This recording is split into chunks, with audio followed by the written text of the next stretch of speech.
Saludos a todos, nos encontramos nuevamente en nuestro tema 3 con medición de la personalidad, ya concluyendo precisamente el tema 3. En esta unidad veremos cómo se puede medir la personalidad, para qué se utiliza ello y algunos de los instrumentos de medición de la misma. Sin más preámbulo, empecemos pues con la presentación. ¿Qué es y para qué se utiliza medir la personalidad? Entonces, lo primero que tenemos que entender es que medir la personalidad va a ser el intento de saber cuáles son los rasgos de comportamiento y la estructura de personalidad de los sujetos.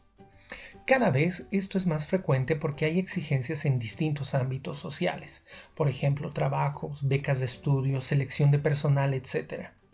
Obviamente, lo que ellos buscan son aspectos específicos de la personalidad de los sujetos para conformar parte de equipos de trabajo o con proyecciones de cierto tipo de desarrollo de esas capacidades personales.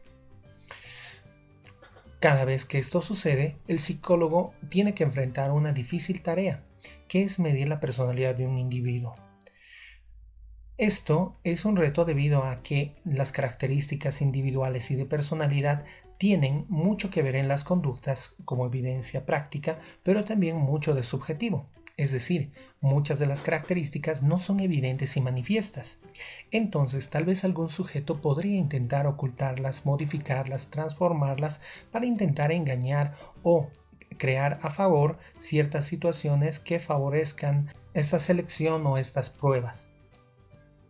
Entonces, lo que el psicólogo debe procurar encontrar es precisamente la conducta típica del sujeto, porque como le repito, en esas circunstancias muchos van a intentar evidenciar conductas que no son necesariamente las suyas en muchos de los casos, sino las que los otros esperan ver.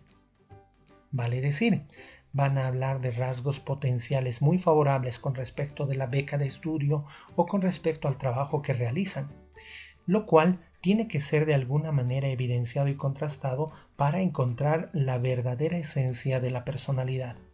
Por ejemplo, en una entrevista personal, tal vez uno cuando le preguntan para un trabajo ¿cuál es tu peor defecto?, él puede decir, obviamente, intentando bienquistarse o intentando quedar bien, puede decir, mi peor defecto es que soy perfeccionista con las actividades que realizo. Obviamente, esa es una respuesta que no es un defecto, sino es algo que uno tendría a valorar en un espacio de trabajo. La pregunta es si realmente eso es cierto. ¿Cómo logra el psicólogo saber que esa realmente es una respuesta honesta y es un aspecto propio de la personalidad de ese sujeto? Para ello, hay instrumentos que van a permitir medir la personalidad. Podemos mencionar 4 instrumentos básicos que son los más frecuentes a tiempo de hacer esta medición. El primero, los test proyectivos. Segundo, los test objetivos. La entrevista. Y por último, la observación directa del comportamiento. Las técnicas proyectivas. Cada persona proyecta su mundo interno y sus respuestas que van a ser reflejo de su personalidad. Las técnicas proyectivas pretenden exponer a un sujeto a unos estímulos que van a desencadenar aspectos de su personalidad por medio de la percepción y la verbalización de ello. Vale decir, él va a expresar algunas características de su personalidad utilizando un mecanismo de defensa que se llama la proyección, que es algo que ya vimos como mecanismos de defensa en unidades anteriores. Es decir, él va a hacer de un modo racional una proyección de pensamientos y deseos hacia lo que está viendo. Estas pueden utilizar o regularmente utilizan estímulos ambiguos, no estructurados, como manchas de tinta que pueden percibirse de distintas formas. Es decir, no tienen una definición de lo que se podría ver.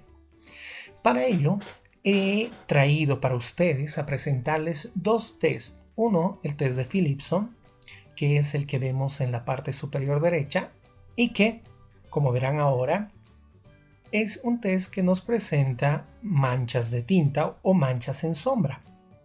Este test de Philipson es un test verbal de estimulación gráfica. Consta de 3 series de 4 láminas y al final incluso hay una lámina totalmente en blanco, en la que la premisa fundamental es que el sujeto nos diga qué es lo que ve en cada una de ellas. Este test se utiliza más para relaciones objetales, que significa que son las relaciones que uno tiene con pares, familia, etc. Como verán ustedes, la interpretación de ello es muy personal. Prácticamente podemos encontrar varias interpretaciones en lo que hay en cada una de esas láminas. De igual manera, sucede con el test de Rorschach, que es un test de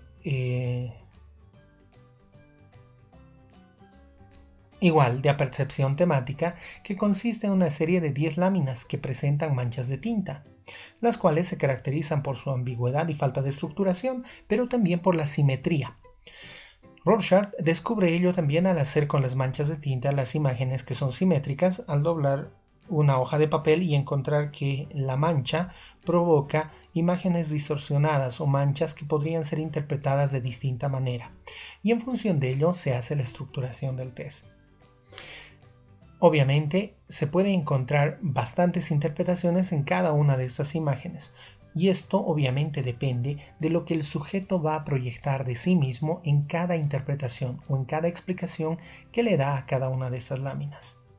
Este test ha sido interesantemente conocido y publicitado por el séptimo arte y la televisión. Prácticamente muchos han debido ver la aplicación de este test en distintas series o en distintas películas. E incluso, como dato extra, hay un personaje de DC Comics que justamente lleva este nombre, y precisamente en la máscara aparecen estas manchas de tinta. Siguiente, cuestionarios o inventarios. Las pruebas o inventarios de personalidad objetiva son los de autorreporte, que son cuestionarios que tienen preguntas ya estructuradas y se entregan por lo regular en escrito, donde uno debe ir haciendo la respuesta a varias preguntas que regularmente van sobre el comportamiento regular que tiene un sujeto. Estas pruebas tienen obviamente una cantidad limitada de respuestas, por lo cual no permiten mucha amplitud. Es decir, la respuesta es sí, no, y no existe ninguna consideración de que algún sujeto podría hacerlo en ciertas oportunidades o en ciertas no, o en ciertas circunstancias, sino solamente existe la posibilidad de elegir las opciones que le permite. Una ventaja importante es de que esos cuestionarios o inventarios pueden ser aplicados de forma masiva.